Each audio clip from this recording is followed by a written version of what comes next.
नमस्कार, times of Swaraj में आप सबों का स्वागत है और मैं हूं संतोष सिंह। और आज हम टाइम्स ऑफ स्वराज में बात बिहार में जो परीक्षा हो रहा है उस संदर्भ में करने जा रहे हैं। कल रात में पीएमसीएच में आग लगा है, एक हॉस्टल में, एक रूम में 10 लाख से अधिक रुपया जल गया है और उसके रूम में सैकड़ों एडमिट कार्ड मिला है, एमबीबीएस के एंट्रेंस टेस्ट का और पीजी का। सॉल्वर गैंग का माफिया है वो, बरसों से हॉस्टल कब्जा किए हुए है। छात्र के कंप्लेन के बावजूद भी हॉस्टल नहीं खाली करता है। जमे हुए रात में पता नहीं कैसे उसके रूम में आग लग गया। इसलिए बिहार में रोजगार के नाम पर बस एक नौकरी है, सरकारी नौकरी। पढ़ाई के नाम पर इंजीनियरिंग मेडिकल कॉलेज है, तो उसमें क्या हो रहा है सबको पता है ही। और देख लीजिए बीपीएससी, मतलब कुछ समझ में नहीं आ रहा है। 13 तारीख को परीक्षा हुआ, फिर 4 तारीख को परीक्षा हुआ।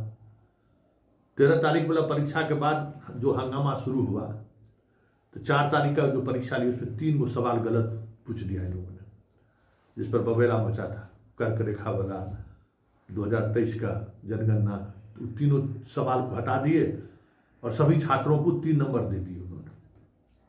मतलब 150 नंबर में 3 नंबर तो उसको इसी आ गया। अब देखिए, जो 13 तारीख को जो परीक्षा हुआ उसका 4 नंबर जो है, 4 गो क्वेश्चन हूबहू वही पूछ दिया है। मतलब 4 तारीख को परीक्षा देने वाले छात्रों को 7 क्वेश्चन का लाभ मिल गया। यहां एक एक नंबर के लिए मार होता है, एक एक नंबर से 1000 स्टूडेंट पीछे चला जाता है। वहां इस तरीके की परीक्षा लिया जा रहा है, तो बताइए क्या होगा इस प्रदेश का। सवाल ये नहीं है कि प्रश्न पत्र लीक हुआ कि नहीं हुआ, सवाल यह है कि आप परीक्षा कैसे ले रहे हैं। सवाल यह है कि आप किस तरीके का परीक्षा ले रहे हैं, इस परीक्षा से कैसे लोग चयनित होकर आएंगे, ये सवाल है।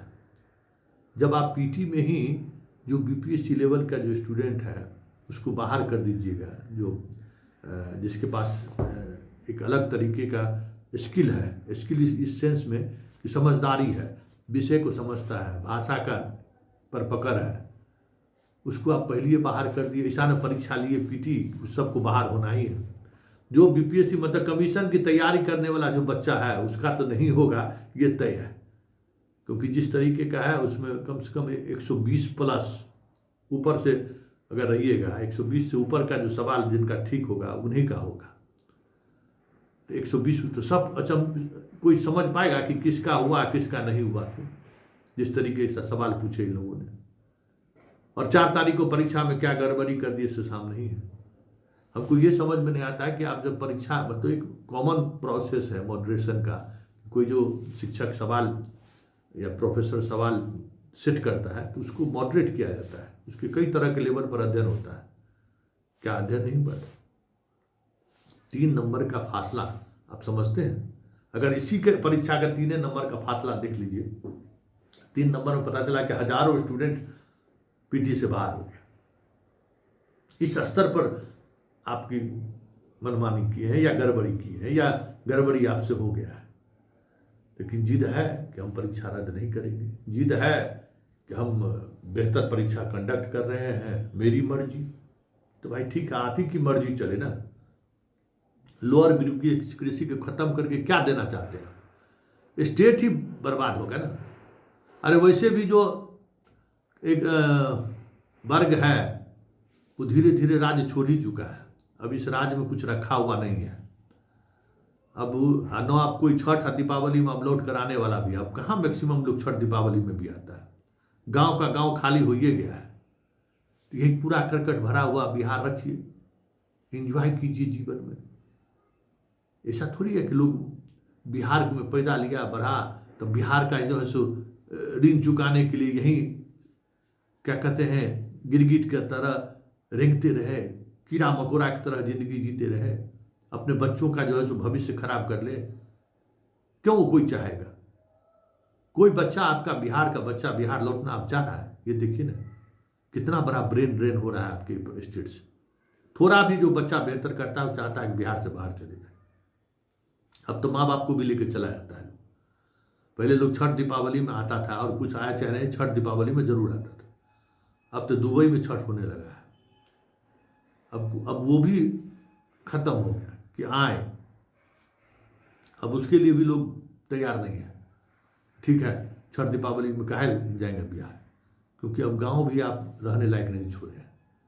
गांव में भी इस तरीके का भाई भतीजावाद, इतना ज़्यादा भ्रष्टाचार गांव में प्रवेश कर गया है मुखिया मॉडल से कि लोग अब अच्छे लोग गांव भी आना नहीं चाहते।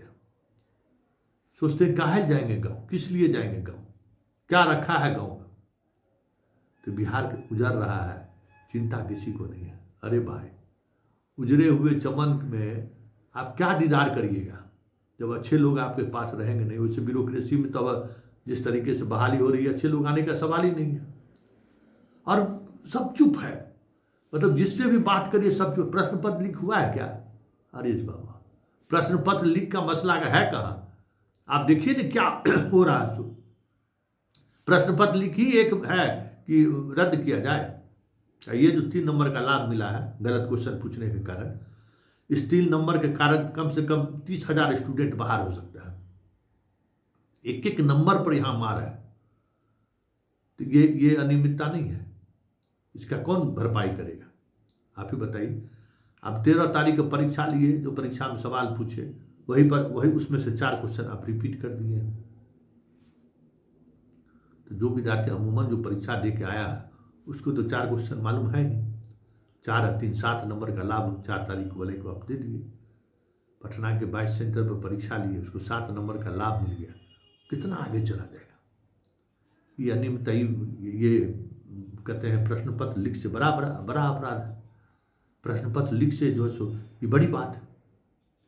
उस बार जो है सो 13 तारीख में जब सवाल हुआ कि जहां आपने मार्क लगाया था 40 से ज़्यादा क्वेश्चन वही था जहाँ आपने मार्क लगाया बेटा। इस बार तो आप एक ही जगह सब जगह मार्क लगाए, कहाँ तो सुधरा हुआ है क्वेश्चन। मतलब जो सवाल छात्र खड़ा किया, जो सवाल छात्र ने खड़ा किया, जैसे जैसे सवाल खड़ा किया वैसे वैसे आप सुधार करते रहे।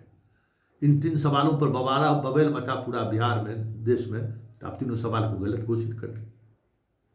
तो यही बीपीएससी है। हर परीक्षा में इस तरीके की चीज आएगी कि गलत सवाल पूछे। भाई कौन सेट करता है प्रश्न पत्र? कैसे लोगों से आप प्रश्न पत्र सेट कराते हैं? भाई गलत सवाल पूछे तो हर परीक्षा में 5-6 क्वेश्चन ऐसा आएगा जो गलत सेट हो जाएगा। 5-6 क्वेश्चन ऐसा आएगा जिसका आंसर जो है अपने आप में जो है सो भेग रहता है। भाई छात्र के लिए जहां मरण, जीने और मरण का सवाल है एक एक सवाल पर, वहां इस तरीके का गैर जिम्मेदाराना रवैया आयोग का रहेगा और लोग चुप रहेगा कि संवैधानिक संस्थान सवाल नहीं करेगा।